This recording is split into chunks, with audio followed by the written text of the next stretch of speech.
Morning, everybody. On my way to work. I'm really not feeling well. I shouldn't be going to work. But today is the second day of the Eid al-Adha. I'm sorry. Today is the second day of the Eid al-Fitr.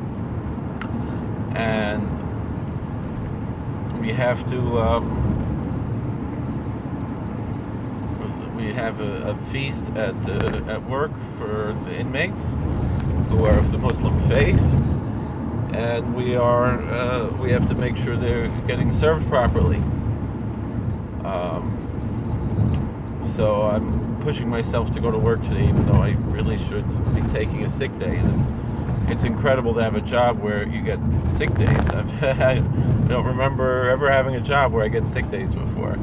You know, even my government jobs until now were always contract jobs, which. There are benefits to contract work, particularly if they're not paying that much. But this is quite nice to actually have a real job. So I want to welcome Supraniscient to our subscriber count. My subscriber count seems to be going up and down, and I don't think it's because people are actually unsubscribing to me, but YouTube is just playing with the algorithms there. So press the bell on there so you can actually see my videos. Today I don't know if it's going to be such a good video, even though it's a very important video, and I always like to strike when the iron's hot. So even though I'm not feeling that well today, and I'm sure I'll be fine, I just I'm pushing myself. I remember as a kid I used to take off from school all the time, especially when I was in public school. When I switched to yeshiva, I almost never missed because I just loved being there. And so the same thing. I love my job. Baruch Hashem, thank God, Kanai Nahara. And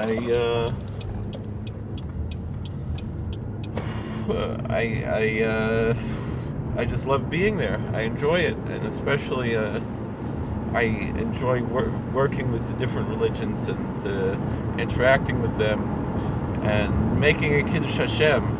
I believe, if I can show 150 Muslims that I care about them, and I care about them living according to their religion, and celebrating their holidays and so forth.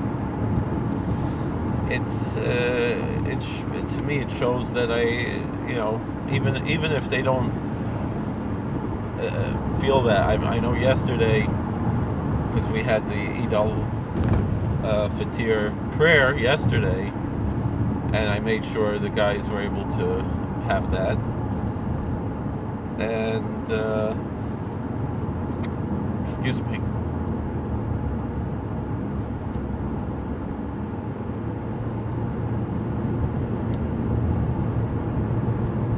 And since they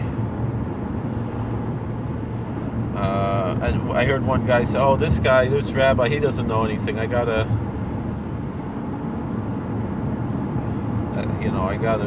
what do you call it? I gotta go with we need the imam here." But why am I there? Because I want the imam to have the day off. It's his holiday. I have the day off of my holidays. It's gonna be Shavuos next week. And I don't expect the imam to come in on his holidays. If he wants to, he can. He's allowed to. It's not like us. We're not allowed to drive on our major holidays. But it is what it is.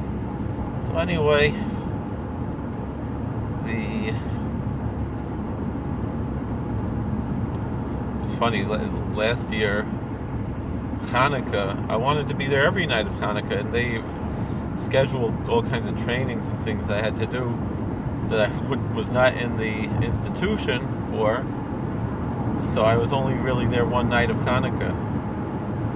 So it is what it is.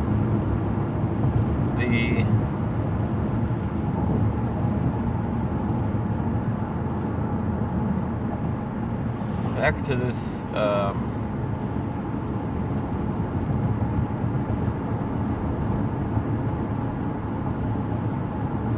with the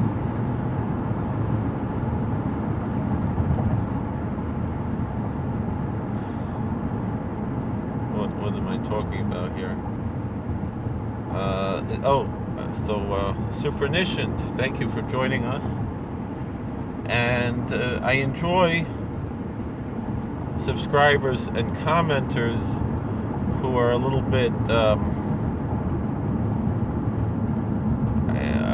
wouldn't say confrontational. You were respectful, but offering a different point of view. Just because to me, it helps me to seal my point of view, that I understand who I am, and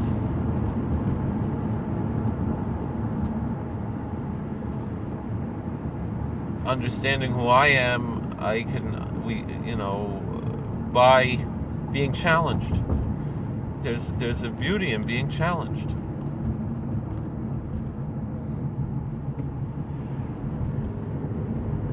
So, what kind of challenges can we talk about? So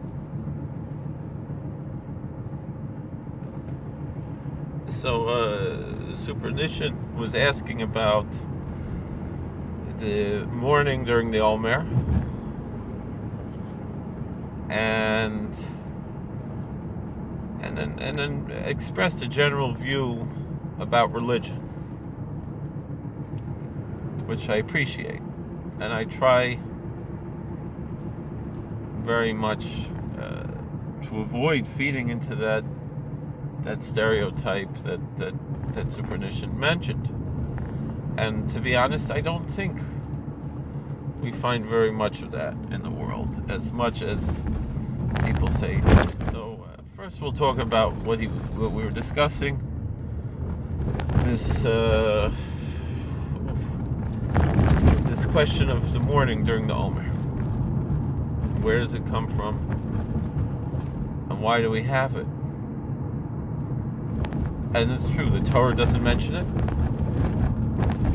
The Gemara doesn't mention it as halacha. And the Rambam doesn't mention it. The Shulchan Aruch does. So, it would seem that this is something that developed later in history. Now, why do we say that? Because, earlier in my life, I would have had a knee-jerk reaction that Torah Shebaal Peh is Torah Shebaal Peh. And oral tradition is oral tradition. And this was already, from Sinai, type of thing. And it was, rediscovered, or it was not rediscovered. It was only an oral tradition, and then it wasn't written down till the Shulchan Aruch. That would have been my answer in my younger days. And my friend Rabbi Meza, he argued against that idea.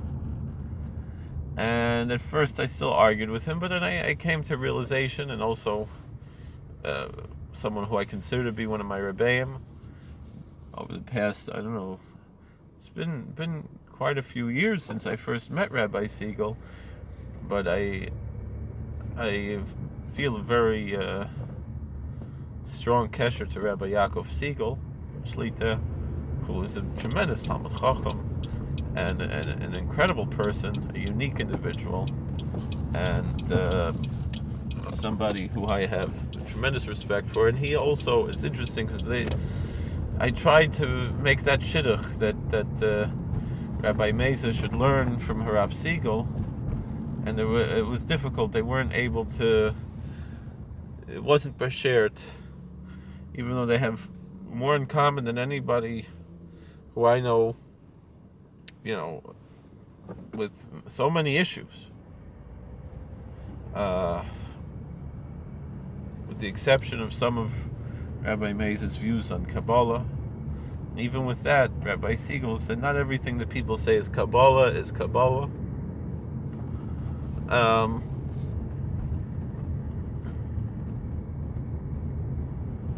So, where do these things come from, and what's this all about, and what's the history behind it?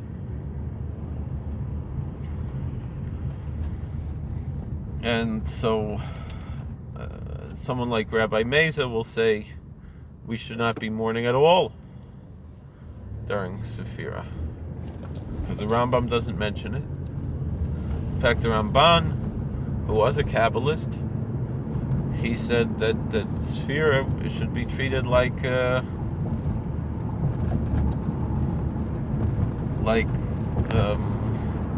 HaMoed. In Shavuos it's called Atzeres, in Lashon of Chazal,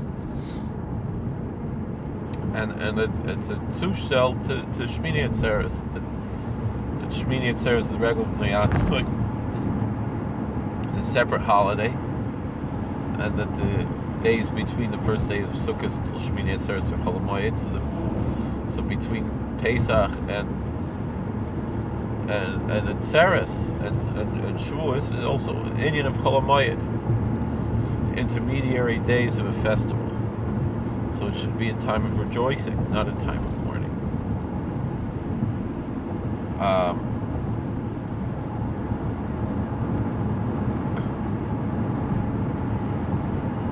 However, the Arizal does certainly teach that we should have some minhagei avelus during the Yemei Sefirah. So there's Kabbalistic sources to say that we do mourn during this time. I think our understanding of what mourning is, and how much mourning and so forth, and so to me the main thing is the hair cutting. Listening to music, there's no requirement, and to abstain from listening to music unless one abstains from listening to music all year because of the Chorban Beis Hamikdash, as for Moshe Feinstein possible.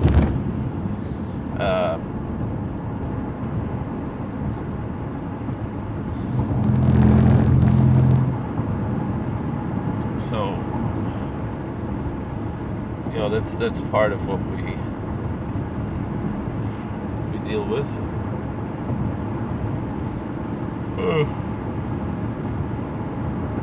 But even so, I recognize, like Rabbi Siegel recognizes, that we're not required to abstain from cutting hair during Sefirah. It's just something that it's a pious type of thing. It's not a requirement, and certainly we shouldn't look down on someone who's lenient on these things, although it's not that difficult. Although there's an ideological reason, perhaps, but there's also the idea of being part of the Klal Yisrael. If this is something that's common in the Jewish community, to keep this, perhaps it should remain that way.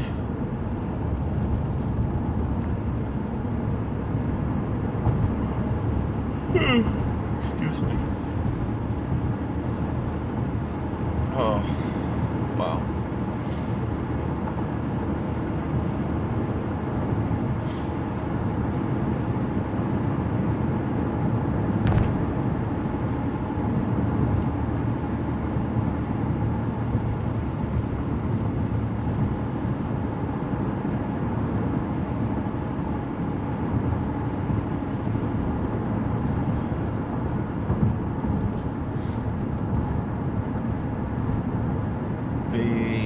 So then let's go further. So you're right. There's no reason to be mourning during Sefirah. Now you quote Chabad.org. Now Chabad.org, they follow Chabad. The Lubavitcher Rebbe insisted that there should not be any connection to anybody else on Chabad.org. Because it was already being developed when he was alive. And so I had a cousin who was involved with this, and this is what he told me, that the Lubavitcher Rebbe didn't want anything outside of Chabad on Chabad.org. And so they're selling purely the Chabad ideology, which is unique. it's different than the whole rest of Klal Yisrael, to the point where when there was a lot of the Agadist Gedolim were trying to put together what they call the Kinnis Klal Yisrael to discuss issues about new technology, and they managed to get Reb Zalman Leib, the Satmar Rebbe from Brooklyn, to come along with it. And when Reb Aaron, the Satmar Rebbe from Monroe, and I respect both of them. I'm not a politician. I actually have children in both moistus. And in the summer, they all go to one.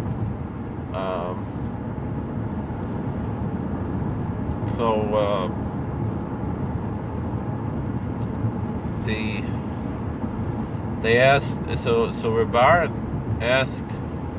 Reb Malkiel Kotler, Zolkazon the Shiva from Lakewood, he was asking Reb Aaron, the Satmar Rebbe from Monroe, to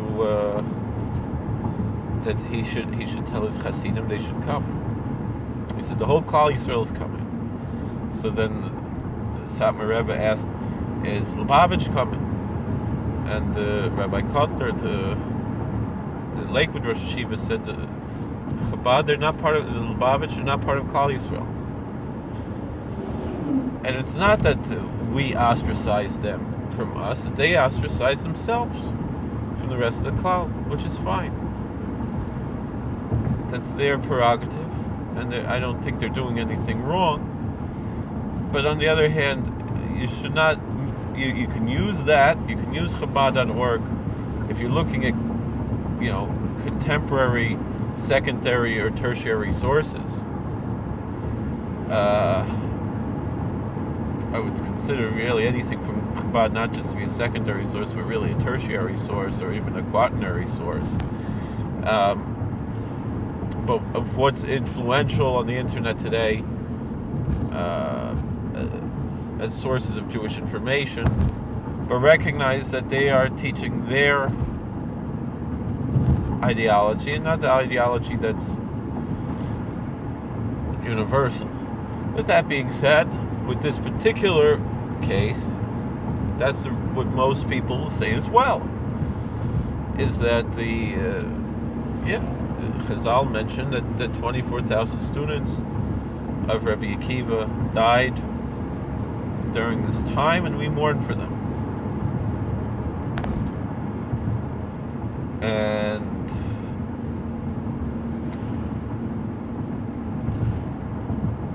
that's what. But the thing is although Chazal mentioned this historical occurrence, they never codify it legally. They merely say this is what happened. So that doesn't obligate us in any way to mourn.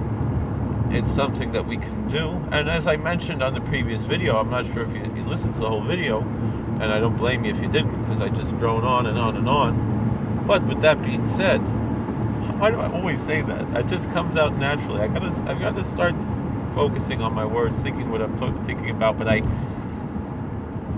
just go on autopilot and I leave it all up to divine providence. I'm not saying that this is prophecy. I'm not saying that this is Ruach HaKodesh. What I'm saying is that it's everything that we say, even the things that we say that are wrong, are all by divine providence. If you take the Ishbitzer type of point of view, obviously there's many different views theologically as that is concerned, but it's not only Ishbitz, but most of the Hasidim. I know my Rebbe, the Kalaver Rebbe Shlita, Shafu Shleimer, Moshe Ben Rezel, Shafu Shleimer. Baruch Hashem, he's doing a lot better. But he focuses very much on a very high level of Hashgacha Pratis, a focus on providence, and the story always tells of Rabbi Strelisker. I've said it in many other videos, I'm not going to say it now. But there's a tremendous amount of divine providence in the Hasidic theology, and so I just let it go. I'm not thinking too much. I'm I'm going on autopilot and just letting out whatever I've absorbed over the years. And that's also by divine providence. I didn't do anything. I don't take any credit. At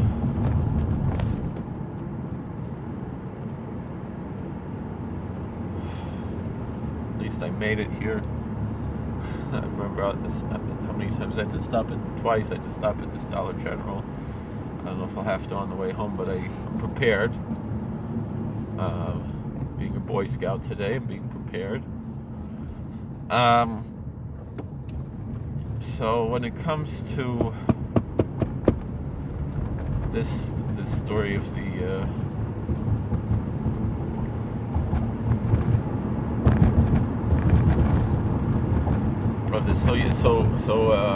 Supraniscient said, so does that mean like Rabbi Akiva is some kind of a Jesus and the Sphira is some kind of a Lent?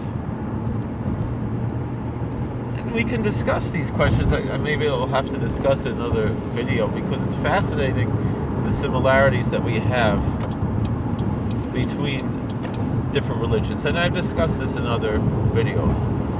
I mean, I'd heard of Orthodox Christianity, Eastern Orthodox Christianity, for a number of years, and I never really encountered it that much. I only met, until I started working here at the prison, I only met two that I can think of. Briefly met two Orthodox priests, and I'd seen them in Jerusalem. And now I have a very deep, good friendship with an Orthodox priest.